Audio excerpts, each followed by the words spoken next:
Shalom sahabat BSJD yang dikasihi Tuhan Yesus. Kali ini kita akan mendengarkan firman Tuhan dalam program BSJD, Berita Selamat Jadi Domba. Bersama saya Vikaris Octavianus Oki STH yang melayani di Resort Nangate Bidah. Firman Tuhan yang akan kita renungkan bersama sesuai dengan Nas Almanak GKE tertulis dalam Yesaya pasal 5 ayat 8 sampai ayat 17 dengan perikop peringatan tentang pelbagai keburukan. Sebelum kita mendengarkan firman Tuhan, mari kita berdoa. Kami mengucap syukur Tuhan buat berkat dan kasih Tuhan yang kami nikmati hari ini, sehingga kami dikuatkan dan dimampukan oleh Tuhan dalam menjalani kehidupan kami. Dan saat ini kami mau mendengarkan bahkan merenungkan firman Tuhan. Tuhan berikan kami hikmat dan pengertian, supaya kami bisa memahami dan mengerti maksud daripada firman-Mu, bahkan mampukan kami untuk melakukannya. Berfirmanlah Tuhan, karena kami siap untuk mendengar. Amin. Yesaya pasal 5 ayat 8 sampai ayat 17 demikian bunyinya. Celakalah mereka yang menyerobot rumah demi rumah dan mencekau ladang demi ladang, sehingga tidak ada lagi tempat bagi orang lain dan hanya kamu sendiri yang tinggal di dalam negeri. Di telingaku terdengar firman Tuhan semesta alam. Sesungguhnya banyak rumah akan menjadi sunyi sepi, rumah-rumah yang besar dan yang baik tidak akan ada penghuninya.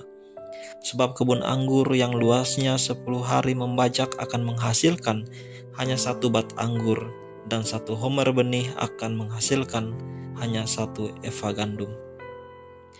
Celakalah mereka yang bangun pagi-pagi dan terus mencari minuman keras dan duduk-duduk sampai malam hari, sedang badannya dihangatkan anggur, kecapi dan gambus, rebana dan suling, serta anggur terdapat dalam perjamuan-perjamuan mereka.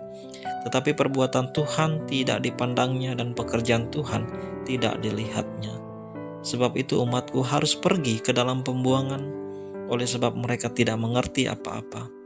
Orang-orang yang mulia akan mati kelaparan, dan halayak ramai akan menderita kehausan.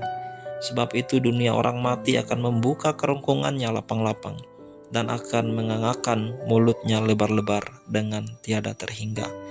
Sehingga lenyap ke dalamnya segala kesemarakan dan keramaian Yerusalem, segala kegaduhannya dan orang-orang yang bersukaria di kota itu. Maka manusia akan ditundukkan dan orang akan direndahkan. Ya, orang-orang sombong akan direndahkan.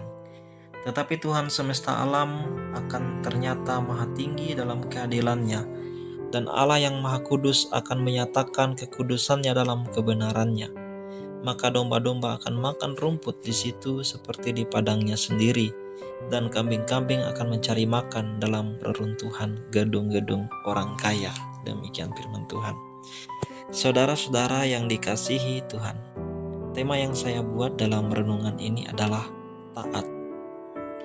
Yesaya memberikan peringatan keras kepada bangsa Israel karena kehidupan mereka penuh dengan pemberontakan kepada Allah, sehingga membuat Allah murka terhadap Israel dan akan menghukum Israel. Israel adalah bangsa pilihan Allah yang sangat Ia kasihi, sehingga ketika bangsa Israel memberontak kepada Allah, seringkali juga Tuhan memberikan kesempatan bagi bangsa Israel untuk bertobat. Namun sungguh pun Tuhan selalu memberikan kesempatan untuk bertobat. Lagi-lagi Israel selalu memberontak dan menjauh dari Tuhan. Hukuman adalah salah satu cara Tuhan membuat bangsa Israel menyadari perbuatan mereka. Dengan adanya hukuman dari Allah merupakan harapan supaya Israel taat dan setia kepada Allah. Saudara-saudari yang dikasihi Tuhan, ketika Tuhan murka dan akan menghukum umatnya, mungkin kita berpikir Tuhan yang kita kenal sebagai pengasih malah justru nampak seperti Tuhan yang jahat, bahkan tidak peduli. Namun itu adalah pikiran yang keliru. Tuhan menghukum Israel bukan berarti Ia adalah Tuhan yang jahat, tetapi justru dengan hukuman itu membuat Israel mengalami pertobatan dan bergantung mengandalkan Tuhan. Seringkali dalam kehidupan kita tidak jauh berbeda dari bangsa Israel. Ada begitu banyak di antara kita juga yang kadangkala memberontak dan tidak setia kepada Allah, bahkan mengabaikan kasih Allah. Padahal Tuhan sudah melakukan yang terbaik untuk kita. Ia selalu memberikan kita waktu dan kesempatan setiap harinya, supaya kita menggunakan waktu dan kesempatan itu untuk semakin taat dan setia kepada Allah. Saudara-saudara yang dikasihi Tuhan, kita ada saat ini karena Tuhan. Kita mampu melakukan semuanya juga karena Tuhan. Bahkan saat ini kita masih bernapas, itu adalah bukti daripada kasih Tuhan. Dan memang tanpa Tuhan, kita tidak akan mampu melakukan apa-apa. Ingatlah bahwa kita hidup di dunia ini sifatnya sementara, tidak ada yang kekal, termasuk hidup kita. Ada waktu dan saatnya juga kita tidak akan mampu melakukan apa-apa. Ada waktunya juga kita tidak akan berdaya, bahkan mungkin mengalami sakit. Karena itu saudara-saudara yang dikasihi Tuhan, selagi Tuhan masih memberikan kita waktu kesempatan, gunakanlah waktu dan kesempatan itu dengan baik, karena Tuhan sudah banyak melakukan yang terbaik untuk kita, dan saatnya juga kita harus melakukan yang terbaik untuk Tuhan dengan tetap setia dan taat kepada Tuhan. Tuhan memang di satu sisi Ia adalah kasih. Ia mengasihi kita, mengasihi Bapak, Ibu, Saudara, dan saya. Ia berkati kita dengan nafas hidup setiap harinya. Tuhan juga berkati kita dengan kesehatan, dengan keberhasilan, kesuksesan. Bahkan apa yang kita punya saat ini semuanya adalah berkat daripada Tuhan. Tetapi sadarilah bahwa Ia juga adalah Tuhan yang adil.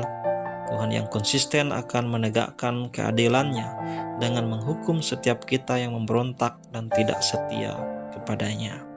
Karena itu, jalanilah hidup kita ini dengan semakin setia dan taat kepada Tuhan dan selalu mengucap syukur. Tuhan Yesus memberkati kita. Amin. Mari kita berdoa. Terima kasih Tuhan, kembali lagi kami mengucap syukur buat firman-Mu yang baru saja kami dengar bersama. Biarlah firman-Mu menguatkan setiap iman dan pengharapan kami hanya kepada Tuhan, dan mampukanlah kami untuk melakukan setiap kehendak Tuhan. Dalam nama Yesus kami berdoa. Amin.